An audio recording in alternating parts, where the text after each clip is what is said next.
birashoboka ko hari byinshi wibaza cyangwa wumvise ku nkingo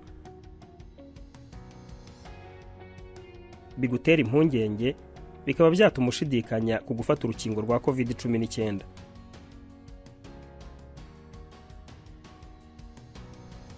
Ese inkingo za COVID-19 zirizewe? Yego.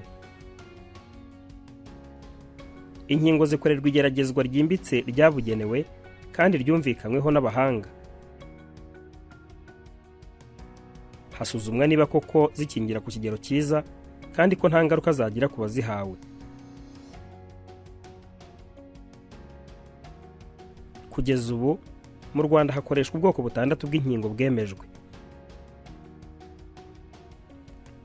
Ese inkingo za COVID-19 nta ngaruka zigira?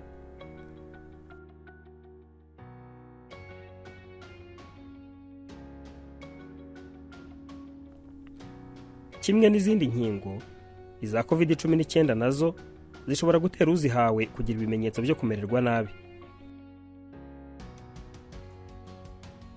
Byinshi muri ibyo bimenyetso ntibiba bikanganye.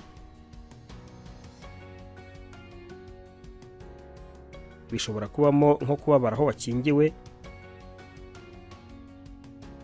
umunaniro, gukonja, umuriro, isesemi cyangwa kubabara umutwe.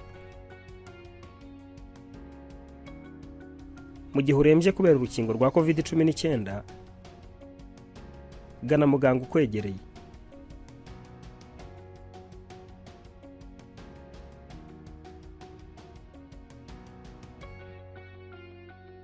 Ese umuntu ategereza igihe kingana iki mbere yo gufata urukingo rwa kabiri?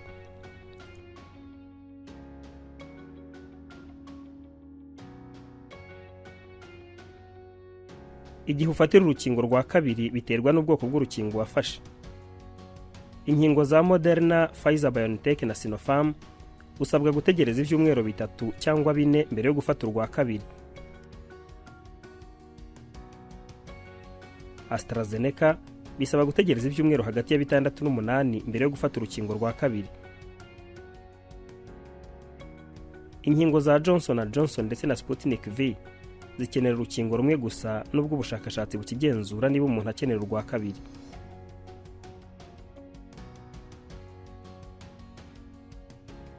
Ese nshobora gufata urukingo rwa COVID-19 mu gihe ntwite, nteganya gusama cyangwa nonsa?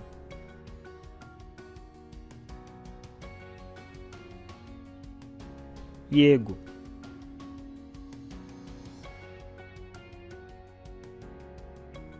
Abagore batwite cyangwa abaherutse kubyara baba bafite ibyago byinshi byo kuremba cyane igihe barwaye COVID-19. Bityo gukingirwa COVID-19 ni ingenzi igihe utwite, wonsa cyangwa wifuza gusama.